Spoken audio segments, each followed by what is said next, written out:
कि अगर पाकिस्तान की सियासत अपना वालिद सदर ज़रदारी के बाद मैं किसी को मानता हूँ तो वो मौलाना फजल रहमान साहब है।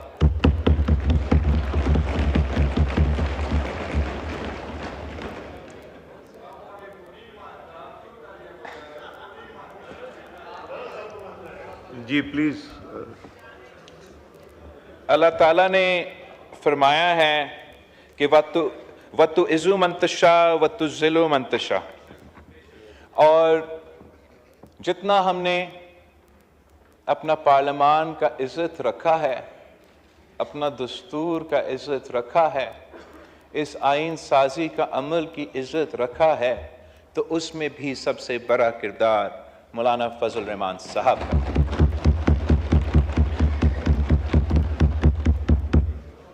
जहाँ तक इस आइन साजी की बात है, मैं ये भी कहना चाहूँगा कि जनाब स्पीकर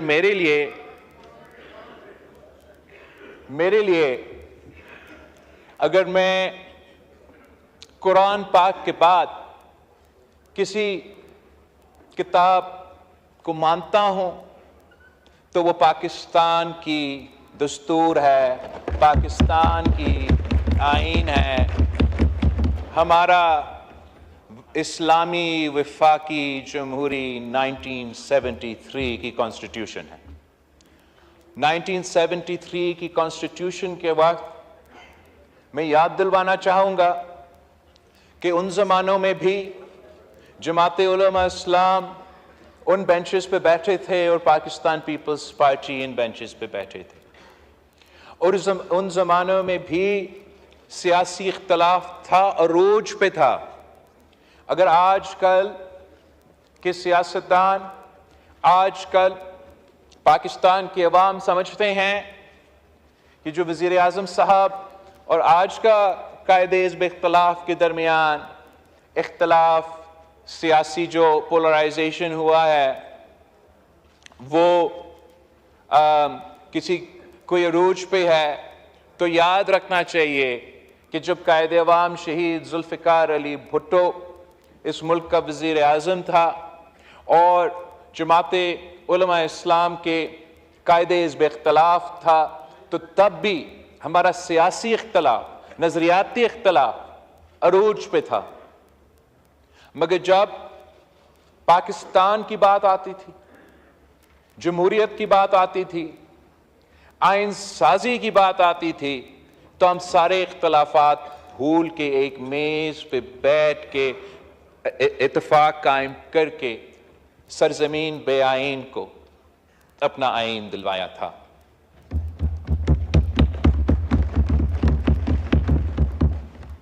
हमने 18वीं तरमीम के वक्त उस दौर के सियासी हालात के मुताबिक सियासी इत्तेफाक राय पैदा करके, तारीखी आइन साजी करके, जो हमारा आइन में तमाम काले कवानीन थे, आमिर के डले हुए जज साहिबान की इजाजत के साथ, वो तमाम काले कवानीन को हमने अपना आइन से निकलवा दिए, और तब भी वो तारीखी काम था। आज का दौर का अपना सियासी हालात है, अपना सियासी ग्राउंड रियलिटीज है। जो पॉलिटिकल स्पेस पाकिस्तान की सियासत में आज सियासी जमातों के लिए मौजूद है, जितना आज वो सियासी स्पेस तंग है, उतना 2008 में नहीं था, उतना 1973 में नहीं था। वो सिर्फ जमहूरियत और आइन और दस्तूर को तब इनको याद आता है जब हम जिदोजहद करके, हम कुर्बानियों दे के आमिर को भगाते हैं, तो फिर हमारा अदलिया को आइन, जमहूरियत और कानून याद आते हैं। मगर उस आइन और इस जमहूरियत को याद आते हुए भी वो अपने इख्तियार अवाम को इंसाफ देने पे इस्तेमाल नहीं करते। वो अपना इख्तियार आइन और जमहूरियत को तहफ़्फ़ुज़ देने के लिए इस्तेमाल नहीं करते। उन्होंने अपना इख्तियार एक के बाद एक वजीर आजम को फारिग करने में इस्तेमाल किए हैं जनाब स्पीकर। अब हमारे ऑपोजिशन के दोस्त काला सांप की बात कर रहे हैं, दांत और जहर की बात कर रहे हैं। उनका नुक्ते नजर में इस आईनी तरमीम में ऐसे कोई शिक थे जो उनकी इनपुट के बाद हटाए गए। इनकी बिल्कुल अपना हक है, अपना राय है और कामयाब हुआ अपने मकसद में। मेरी नजर में इस पार्लियामान के लिए, इस आईन के लिए, इस जमहूरियत के लिए जो काला सांप, जो दांत रखने वाला जहर वाला काला सांप जो इस पूरा पार्लियामान के इर्द गिर्द घूम रहा है, इस पार्लियामान पे हमला करते आ रहा है, इस पार्लियामान के अफेयर्स में मुदाखलत करते आ रहा है, जिसने एक नहीं, मैं गिन नहीं सकता हूं कि कितने वज़ीर आज़म को फारिग करवाया, वो काला सांप हमारा इफ्तिखार चौधरी वाला अदालत है।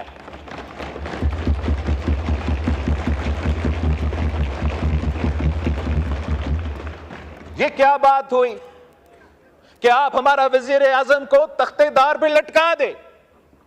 आप हमारा वजीर आजम को जो सरेआम दहशतगर्दी के हमले में शहादत कबूल करती है उसको इंसाफ नहीं दिलवा सकते। आप उसके बाद जो वजीर आजम मुंतखब होते हैं, आप कहते हैं एक खत ना लिखने पे उसको फारिग कर देते हैं। उसके बाद दूसरा वजीर आजम को कहते हैं कि आपने अपना बेटा से 10,000 दरम नहीं लिया, आपका 2 दहाई अक्सरियत है, मगर हम 5 जज साहब एक कलम के जरिए आपको फारिग करते हैं। हमने 58(2) भी खत्म किया तो अदालत ने सादिक और अमीन के जरिए वो 58(2) भी वापस अपने पास ले लिया। हमने अदम एतमाद को वो वाहिद जरिया समझा कि ये जायज आईनी जमहूरी तरीका है किसी वजीर आजम को हटाना। तारीख में पहली बार हम वो हमारा अपना इख्तियार इस्तेमाल करते हैं और अदालत एक गैर आईनी 63A के फैसला के थ्रू हमसे वो इख्तियार छीनते हैं, अदम एतमाद का शर्त को डिसफंक्शनल बना देते हैं। तो इसका मतलब क्या कि फौजी जनरल को इजाजत वजीर आजम को हटाना, काला कोट पहनने वाला को इजाजत वजीर आजम को हटाना, मगर इस हाउस के नुमाइंदे जो पाकिस्तान के अवाम के मुंतखब नुमाइंदे हैं, उनके पास ये इख्तियार नहीं, उनका वोट गिना नहीं जाएगा, वो नाअहल होगा। ये किस किस्म का मजाक था जनाब स्पीकर? ये क्या चाह रहे थे कि हम अपने हाथ पे हाथ बैठ के ये तमाशा, ये मजाक देखते रहते? हम पे फर्ज था, हमारा ये जिम्मेदारी था बेहैसियत सियासतदान, बेहैसियत पार्लियामान के मेंबरान, कि हम अपना हाउस का, पार्लियामान का अथॉरिटी असर्ट करते और वो जो गैर जमहूरी अमल था जुडिशल रिफॉर्म्स के थ्रू उसको टेस्ट करने की कोशिश की। और हमारा जुडिशल रिफॉर्म्स के 2-3 ही कंपोनेंट्स है जनाब स्पीकर। एक है कॉन्स्टिट्यूशनल कोर्ट, आईनी अदालत, वफाकी आईनी अदालत। इस पे जनाब स्पीकर बहुत ही तंकीद हुआ। वो सिर्फ जमहूरियत और आईन और दस्तूर को तब इनको याद आता है जब हम जिदोजहद करके, हम कुर्बानियों दे के आमिर को भगाते हैं, तो फिर हमारा अदलिया को आईन, जमहूरियत और कानून याद आते हैं। मगर उस आईन और इस जमहूरियत को याद आते हुए भी वो अपने इख्तियार अवाम को इंसाफ देने पे इस्तेमाल नहीं करते। वो अपना इख्तियार आईन और जमहूरियत को तहफ़्फ़ुज़ देने के लिए इस्तेमाल नहीं करते। उन्होंने अपना इख्तियार एक के बाद एक वज़ीर आज़म को फारिग करने में इस्तेमाल किए हैं जनाब स्पीकर। अब हमारे ऑपोजिशन के दोस्त काला सांप की बात कर रहे हैं, दांत और जहर की बात कर रहे हैं। उनका नुक्ते नजर में इस आईनी तरमीम में ऐसे कोई शिक थे जो उनकी इनपुट के बाद हटाए गए। इनकी बिल्कुल अपना हक है, अपना राय है और कामयाब हुआ अपने मकसद में। मेरी नजर में इस पार्लियामान के लिए, इस आईन के लिए, इस जमहूरियत के लिए जो काला सांप, जो दांत रखने वाला जहर वाला काला सांप जो इस पूरा पार्लियामान के इर्द गिर्द घूम रहा है, इस पार्लियामान पे हमला करते आ रहा है, इस पार्लियामान के अफेयर्स में मुदाखलत करते आ रहा है, जिसने एक नहीं, मैं गिन नहीं सकता हूं कि कितने वज़ीर आज़म को फारिग करवाया, वो काला सांप हमारा इफ्तिखार चौधरी वाला अदालत है।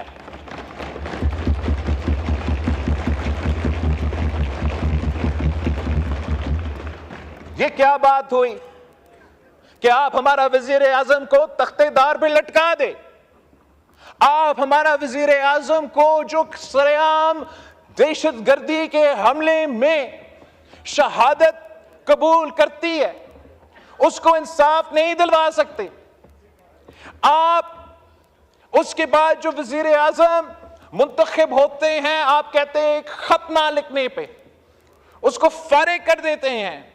उसके बाद दूसरा वज़ीर आज़म को कहते हैं कि आपने अपना बेटा से 10,000 दरम नहीं लिया, आपका 2 दहाई अक्सरियत है, मगर हम 5 जज साहब एक कलम के जरिए आपको फारिग करते हैं। हमने 58(2) भी खत्म किया तो अदालत ने सादिक और अमीन के जरिए वो 58(2) भी वापस अपने पास ले लिया। हमने अदम एतमाद को वो वाहिद जरिया समझा कि ये जायज आईनी जमहूरी तरीका है किसी वजीर आजम को हटाना। तारीख में पहली बार हम वो हमारा अपना इख्तियार इस्तेमाल करते हैं और अदालत एक गैर आईनी 63A के फैसला के थ्रू हमसे वो इख्तियार छीनते हैं, अदम एतमाद का शर्त को डिसफंक्शनल बना देते हैं। तो इसका मतलब क्या कि फौजी जनरल को इजाजत वजीर आजम को हटाना, काला कोट पहनने वाला को इजाजत वजीर आजम को हटाना, मगर इस हाउस के नुमाइंदे जो पाकिस्तान के अवाम के मुंतखब नुमाइंदे हैं उनके पास ये इख्तियार नहीं, उनका वोट गिना नहीं जाएगा, वो नाअहल होगा। ये किस किस्म का मजाक था जनाब स्पीकर? ये क्या चाह रहे थे कि हम अपने हाथ पे हाथ बैठ के ये तमाशा, ये मजाक देखते रहते? हम पे फर्ज था, हमारा ये जिम्मेदारी था बेहैसियत सियासतदान, बेहैसियत पार्लियामान के मेंबरान, कि हम अपना हाउस का, पार्लियामान का अथॉरिटी असर्ट करते और वो जो गैर जमहूरी अमल था जुडिशल रिफॉर्म्स के थ्रू उसको टेस्ट करने की कोशिश की। और हमारा जुडिशल रिफॉर्म्स के 2-3 ही कंपोनेंट्स है जनाब स्पीकर। एक है कॉन्स्टिट्यूशनल कोर्ट, आईनी अदालत, वफाकी आईनी अदालत,